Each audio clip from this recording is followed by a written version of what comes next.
I didn't think much of it at first. It was just a walk. The kind you take when you don't want to be inside your head. When moving your legs feels easier than sitting still. The path cut behind the neighborhood and into a strip of trees I'd walked through plenty of times before. But that night, the air felt different, thicker somehow, like it resisted every breath. The sky was clouded over, no moon, and the darkness pooled between the trunks in a way that made the path feel narrower than it really was. That's when I remembered the cemetery. It sat just off to the left of the trail, tucked back like someone had tried to hide it and failed. Old iron fencing ran along the edge, rusted and warped. The points at the top bent like crooked fingers. I couldn't see the whole thing, just rows of pale shapes that caught what little light there was. I told myself not to look. I looked anyway. The gate was open. Not broken, not forced. Open, like it had been left that way on purpose. I slowed without meaning to, my steps dragging. I had this sudden, irrational thought that if I stopped walking completely, something would notice. So I kept moving, eyes forward, pretending the cemetery wasn't right there. The silence hit me next. It wasn't gradual.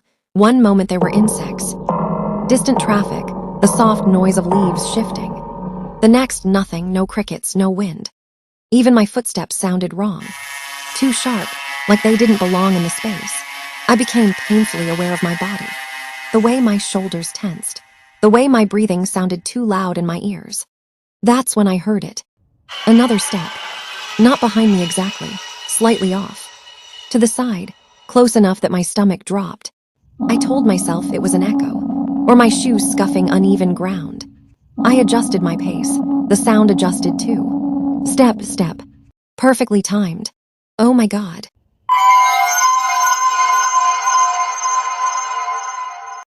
I didn't turn around. I don't know why.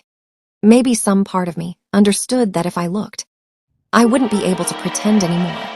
I risked a glance toward the cemetery instead. The headstones were wrong. Some leaned toward the path, angled in ways gravity couldn't explain. A few of them looked freshly disturbed, the soil darker around their bases, like something had been moved recently. And deeper inside, between the rows, the darkness felt layered, like there was more than just empty space between the graves. Then I saw movement. Not a figure, not clearly, just a shifting shape behind the fence, tall and thin, sliding from one headstone to the next. It didn't walk, it didn't crawl. It drifted. My chest tightened so hard it almost hurt. The footsteps stopped. For one terrible second, there was nothing at all. Then I felt it, that unmistakable pressure of being watched. I started walking faster.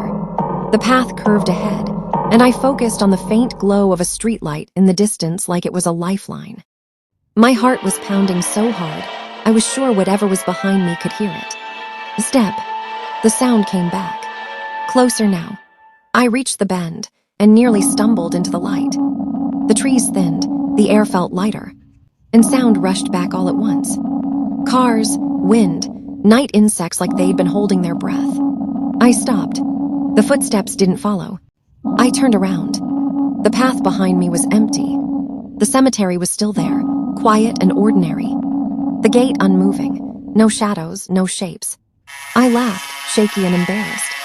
Already convincing myself I'd worked myself up over nothing. That night, I barely slept. Every time I closed my eyes, I saw that drifting shape between the headstones. Every time the house creaked, I held my breath. Sometime past 3 a.m., my phone buzzed. A notification. A photo, timestamped during my walk.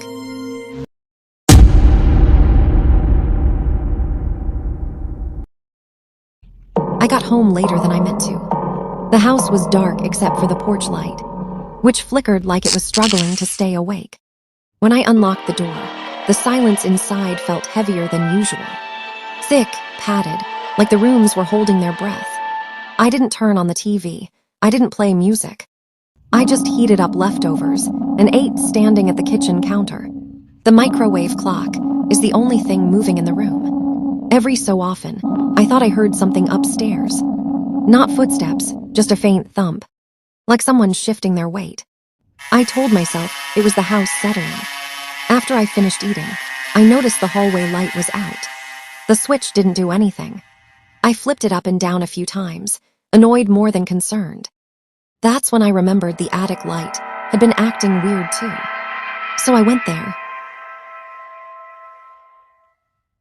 The attic entrance was in the ceiling of the hallway, one of those pull-down ladders that always felt less sturdy than it should.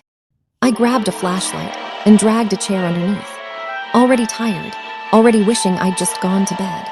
When I pulled the cord, the ladder unfolded with a hollow clack that echoed through the house. The attic smelled like dust and insulation. Dry, old air that scraped my throat. I climbed up slowly, each rung groaning under my weight. The flashlight beam bouncing across stacked boxes and wooden beams. The light fixture was at the far end. I crawled across the narrow boards, careful not to step between them. The attic felt bigger than I remembered, stretching into darkness on either side of the beam. When I reached the light, I twisted the bulb. Nothing. I tapped it with my finger. That's when I heard it. A sound below me. From the hallway.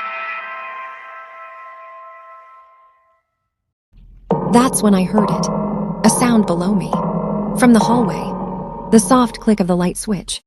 The attic light turned on. I froze. I hadn't fixed it yet. I stayed perfectly still, listening. My flashlight trembled in my hand, casting jittery shadows along the rafters. From somewhere below, I heard slow footsteps. Deliberate, unhurried. They stopped right under the attic opening. I could see the glow from the hallway, light through the cracks in the floorboards. Then the attic ladder creaked. Just slightly, like someone had put a hand on it. I held my breath, every muscle locked, staring at the opening. The light in the attic flickered once, twice, and I saw the shadow. Eventually, the footsteps moved away. The hallway light clicked off. The attic light stayed on. I didn't go down until morning. When I finally did, I found the hallway switch broken, jammed in the off position, wires loose behind the plate. No one could have turned it on. And I don't go into the attic anymore. Because sometimes, late at night when I'm in the dark, I hear the attic light click on by itself, and something start walking around up there.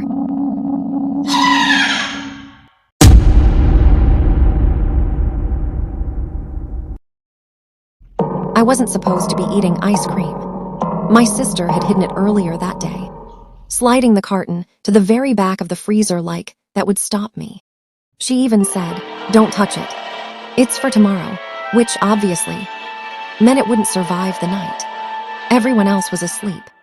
The house had that deep, hollow quiet where every sound feels amplified, like the walls are listening. I opened the freezer as slowly as I could, wincing at the soft crack of ice shifting inside. There it was, vanilla half full. I didn't grab a bowl. That would have been too loud. I scooped some straight into my mouth, freezer light glowing like I was committing a crime. It was colder than I expected, sharp against my teeth, and I almost laughed. Then I heard a floorboard creak upstairs. I froze. For a second, I thought it was my sister. My heart started racing, and without thinking, I grabbed the carton and slipped out of the kitchen, padding down the hall toward the stockroom. I shut the door quietly behind me and stood there in the dark, holding the ice cream, listening. Nothing. I pulled the cord. The light buzzed on, dim and yellow. Shadows stacked up in the corners, long and messy. I leaned against a shelf, took another bite, and let my shoulders relax. That's when I noticed the smell. Not bad exactly, just old, damp, like cardboard that had been wet and dried wrong. I told myself to hurry up. As I lifted the spoon again, I heard something behind me. A soft scrape. I turned, expecting maybe a box shifting or something falling. Everything looked the same. Shelves, labels, dust. I exhaled. Then I heard it again. Closer this time. My stomach tightened. I held my breath, listening so hard my ears started ringing. The light above me flickered once, twice. I laughed quietly to myself, trying to shake it off. You're hiding in a stockroom eating stolen ice cream, I thought. Of course you're freaking yourself out. That's when I realized something. The scraping sound was coming from inside the room. Not the walls, not the hallway. Behind me. I turned slowly. One of the boxes on the bottom shelf had shifted. It hadn't fallen, it had moved forward. Just an inch, like someone had nudged it. I stared at it, my mouth suddenly dry.